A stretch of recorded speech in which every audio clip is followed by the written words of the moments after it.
জীবনটা সুন্দর যদি আমরা প্রকৃতির সঙ্গে সময় কাটাতে পারি। আসসালামু আলাইকুম সবাইকে। আজ আমার সাথে আপনারাও যাচ্ছেন বাংলাদেশের গর্ব পদ্মা সেতু ভ্রমণে। চারপাশে প্রকৃতির সৌন্দর্য আর রাস্তার দৃশ্যগুলো সত্যি মনকে আনন্দিত করে তোলে। চলেন আমার সাথে আপনারাও এই সুন্দর রাস্তাটা উপভোগ করেন।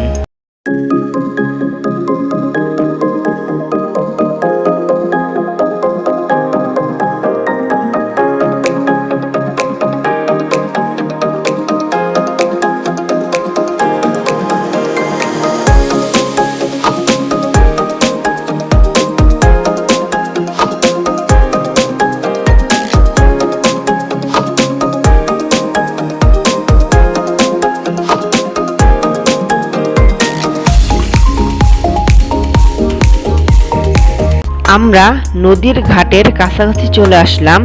আমরা রাস্তা দিয়ে যাচ্ছিলাম। নদীর পাড়ে যাওয়ার সময় পাশে রেস্টুরেন্টগুলো থেকে ইলিশের ঘ্রাণ নাকে ভেসে আসছিল। মুগ্ধকর একটি পরিবেশ ছিল। এরপর আমরা দেখতে দেখতে চলে আসলাম নদীর ঘাটে। নদীর ঘাটের পরিবেশটাও ছিল বেশ সুন্দর। নদীতে ট্রলার চলছে, ট্রলারের শব্দ, পাড়ে ট্রলারগুলো দাঁড়ানো আছে, দেখতে খুবই সুন্দর ছিল। এরপর আমরা ঘাট থেকে একটি ট্রলারে উঠে যাই পদ্মা সেতু দেখতে। ট্রলার ভাড়া ছিল জনপ্রতি 100 টাকা।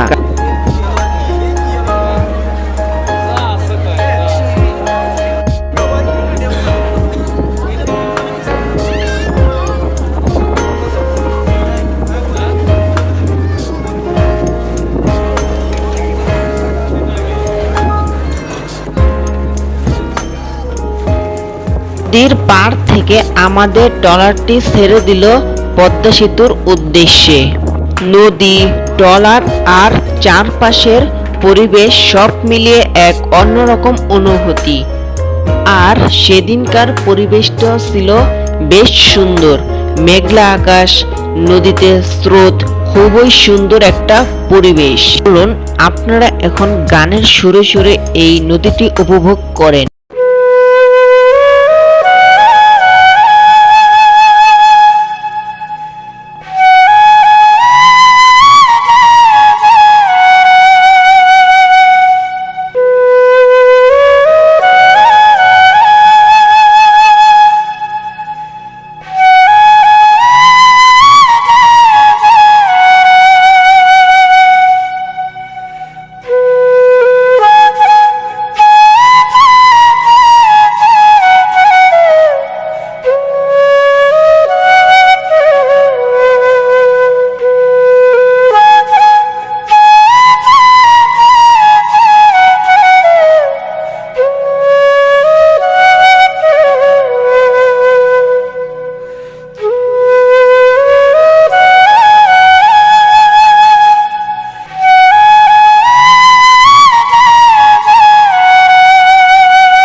নদী, ট্রলার আর চারপাশের পরিবেশ সব মিলিয়ে এক অন্যরকম অনুভূতি। বিশাল নদীর উপর দাঁড়িয়ে থাকা এই সেতুটি আমাদের জাতীয় গর্ব। সেতুর উপর দিয়ে গাড়ি চলার দৃশ্য সত্যি অসাধারণ।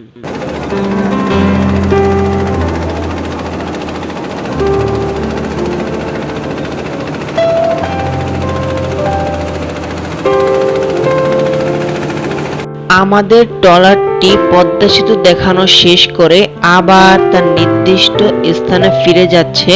ট্রলারটি ঘোরাচ্ছে নির্দিষ্ট স্থানে যাওয়ার জন্য। ট্রলারটি ঘোরানোর সময় পদ্মা সেতুর নিচের অংশটি দেখা যাচ্ছিল। পদ্মা সেতুর নিচের রেল লাইনটিও দেখা যাচ্ছিল।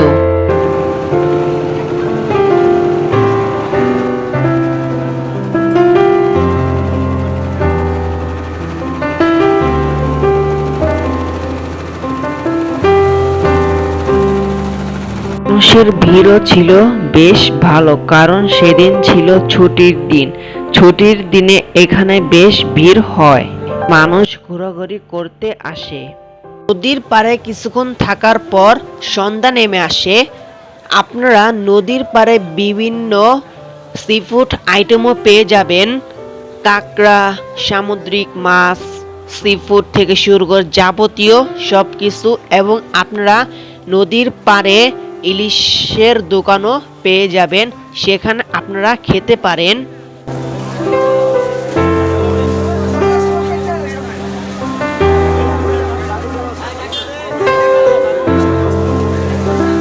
এবং আপনারা বিভিন্ন আইটেমের কাবাবও পেয়ে যাবেন এখানে। খাবারের দোকান ছাড়াও আপনারা মাটির জিনিসও পেয়ে যাবেন, মাটির প্লেট, মাটির মগ সহ মাটির যাবতীয় জিনিস আপনারা এখানে পেয়ে যাবেন, এবং ঘর সাজানোর জিনিসপত্র আপনারা পেয়ে যাবেন। এই জায়গাটা দেখে অনেকটা মেলার মতো মনে হচ্ছিল। চারপাশে বিভিন্ন রকমের লাইটিং ও মানুষের কোলাহলপূর্ণ পরিবেশ দেখে মনে হয়েছিল আমি যেন মেলায় চলে এসেছি। এখানে রাত যত গভীর হয় মানুষের ভিড়ও তত বাড়ে। এখনই কত মানুষ চলে এসেছে রাত গভীর হওয়ার আগেই। ছুটির দিনে এখানে বেশি মানুষ এসে ভিড় করে। পর আমরা একটা রেস্টুরেন্টে ঢুকলাম। রেস্টুরেন্টটির নাম ছিল নিউ ইলিশ রেস্তোরাঁ ও গার্ডেন। এখানে বিশেষ আকর্ষণ ইলিশ মাছ ও ইলিশের লেজ ভর্তা। আমরা মাছ নেওয়ার জন্যে মাছটা দেখে শুনে বাছাই করে নিচ্ছিলাম মাছ কেনার জন্য। সেখানে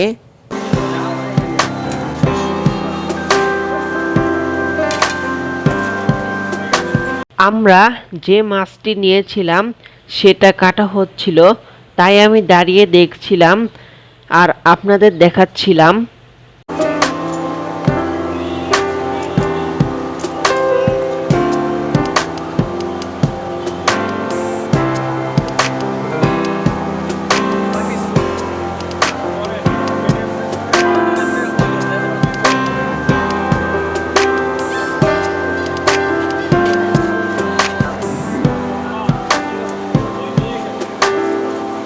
তারপর কাটা মাছগুলোকে বিভিন্ন মশলা দিয়ে মাখিয়ে তা সরিষার তেল দিয়ে চোখের সামনে ভাজার প্রসেসিং চলছিল।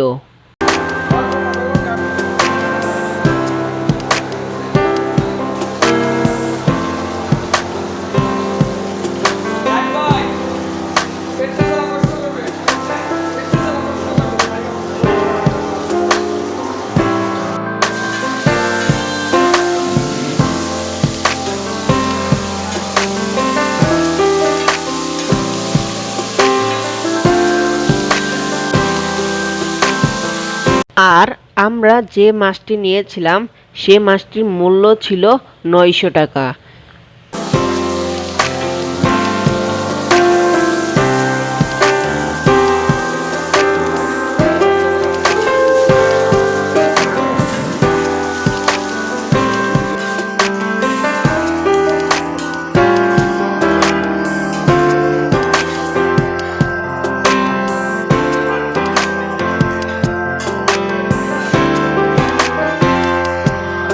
তারপর মাছ ভাজা শেষ হলে ইলিশের লেজ ভর্তা করা হচ্ছিল। মাওয়াতে আসলেই ইলিশের লেজ ভর্তা সত্যিই জনপ্রিয় একটি খাবার।